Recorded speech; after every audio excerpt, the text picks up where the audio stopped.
Bonjour et bienvenue à BD d'ici. Aujourd'hui, je vais vous montrer des techniques pour arriver à dessiner des yeux de différentes façons. On va faire des yeux avec 5 traits. Juste avec ces traits-là, on est capable de faire à peu près tous les yeux en bande dessinée. Alors, premier trait, le cercle. Ensuite, on va utiliser la lettre V, le trait d'union, une ligne courbe vers le haut, une ligne courbe vers le bas. Et juste avec ça, on va être capable de dessiner à peu près tous les yeux qui existent et toutes les émotions. OK? Première chose que je vais vous demander de faire, c'est de subdiviser votre feuille. Tu dois avoir 6 cases sur ta feuille.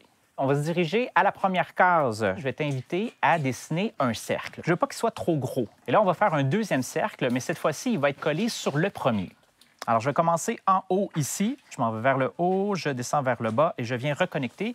Donc, tu viens de voir qu'il y a comme 2 cercles qui sont connectés ensemble. Ils représentent quoi? Des yeux.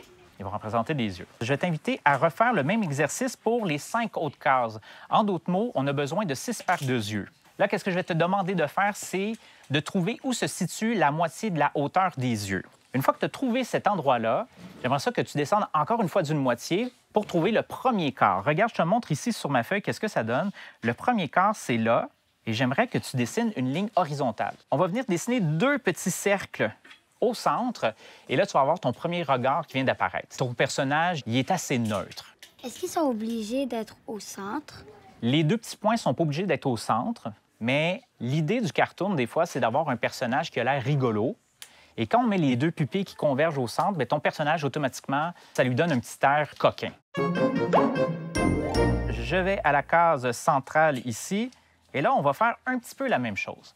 Et au premier quart, on va faire juste un petit guide, une petite ligne comme ça. Tu prends ton crayon, tu le déposes sur ton guide, et là, tu fais une diagonale vers le haut et vers la droite. Tu reviens au même point, diagonale vers le haut et vers la gauche, et à la pointe, tu vas venir dessiner 2 autres petits cercles.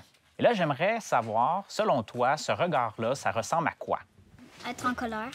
Exactement. Ton personnage, bien, il est en colère. On se tasse maintenant vers la droite. Et là, tu connais un petit peu le principe. Tu essaies de trouver la moitié de la hauteur de tes yeux. Mais cette fois-ci, à place d'aller vers le bas, on va aller plutôt vers le haut. Et au premier quart en haut, on va se faire un petit guide. Une fois que c'est fait, bien, je vais te demander encore une fois de dessiner la lettre V, mais cette fois-ci à l'envers. Je veux que ça ressemble à une pyramide. Tu déposes ton crayon sur ton guide, diagonale vers le bas, vers la droite. Tu reviens au même point, diagonale vers le bas, vers la gauche. Et au premier quart en bas, où tu as l'habitude de venir déposer tes 2 petites pupilles, bien, j'aimerais ça que tu les dessines à la même place. Donc, 2 petits cercles au premier quart en bas. Et là, tu viens de découvrir une autre émotion de ton personnage.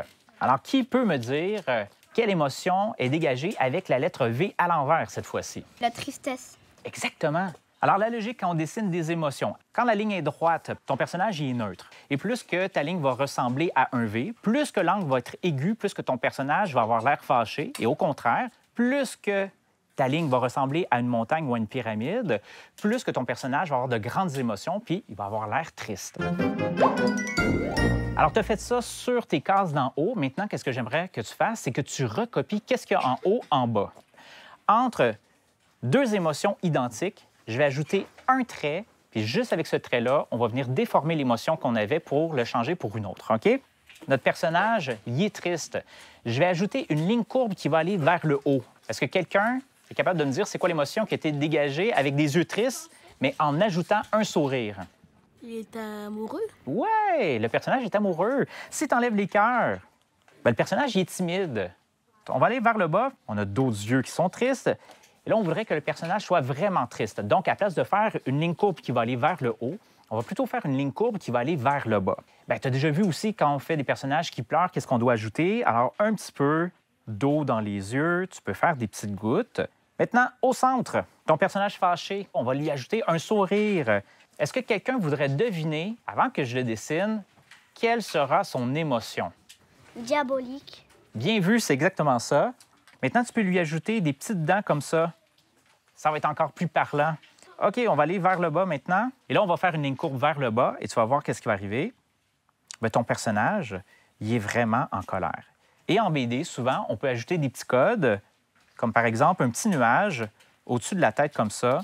Et là, on comprend réellement que le personnage est fâché.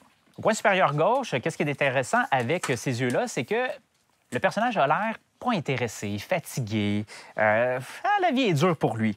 On va lui ajouter un sourire et là, tu vas voir qu'est-ce qui va apparaître. OK? Donc, petit sourire, 2 lignes au-dessus des yeux. Et là, le personnage, bien, il est rendu fier, il est rendu intéressé, peut-être même séducteur. Maintenant, les mêmes yeux. Si je fais une ligne courbe qui va aller vers le bas, regardez qu'est-ce qui va se passer. Bien, le personnage, il est mécontent. C'est là que c'est fantastique de voir que juste avec une ligne courbe qui va aller vers le haut ou vers le bas, on est capable de changer complètement l'émotion de notre personnage. Je vous montre un autre petit truc. On va subdiviser notre feuille en 6 portions à peu près égales. Donc, dans la première case, je vais te demander de redessiner 2 paires de yeux. On fait les pupilles au bas. Et dans la deuxième portion, on va faire que notre personnage regarde vers la droite. Maintenant, je te donne un nouveau truc avec les sourcils pour pouvoir changer les émotions ou mieux les contrôler. On a dessiné des sourcils qui ressemblaient à une pyramide, mais qui étaient écartés comme ça. OK? Donc, les 2 traits étaient séparés. Et là, si on regarde notre personnage, on sent qu'il y a un petit quelque chose qui a changé. Notre personnage n'a pas l'air aussi fier que tout à l'heure. Regarde bien, je vais les dessiner encore une fois. Et tu vas voir que plus que je les baisse vers les yeux, plus que le personnage réagit d'une certaine façon. À quoi ça ressemble? Il a peur. Exactement. Le personnage a peur. Alors, plus qu'ils sont hauts, plus qu'on est dans la zone surprise avec un petit peu de peur, plus qu'on les descend, plus qu'on accote les sourcils sur les yeux, plus que le personnage va vivre de l'anxiété. OK? Donc, c'est super utile quand on fait une bande dessinée de comprendre cette petite chose-là. On va déplacer notre case et là, on va venir dessiner encore une fois les mêmes yeux. La dernière fois, on a dessiné des sourcils qui allaient un peu vers l'intérieur. Mais cette fois-ci, on va faire le contraire. À la place que les sourcils pointent vers l'intérieur, on va les faire sortir vers l'extérieur. Donc, ça va ressembler plutôt à des petits cercles qui vont comme ça vers le haut. À quoi ça ressemble l'émotion des sourcils qui vont vers l'extérieur? Surpris. Exactement. Et regarde bien qu'est-ce qui va arriver. Plus qu'on va descendre ces sourcils-là vers les yeux, bien, il n'y aura pas de changement cette fois-ci. Notre personnage, il reste autant surpris. Donc, il n'y a plus l'effet d'anxiété. Maintenant, je vous ai montré comment dessiner des yeux collés. Peut-être que tu te poses la question, est-ce que c'est la même chose si je dessine d'autres sortes? Par exemple, si mes yeux sont décollés, est-ce que ça va fonctionner de la même façon? Bien, la réponse, c'est oui. Si j'ai un personnage avec les 2 yeux décollés comme ça, bien, si je fais un grand V dans ses yeux, bien, le personnage va être fâché. Si je fais mon V à l'envers, mon personnage est triste. Si je le mets au-dessus, mon personnage a un petit peu d'anxiété. Et sinon, il est surpris.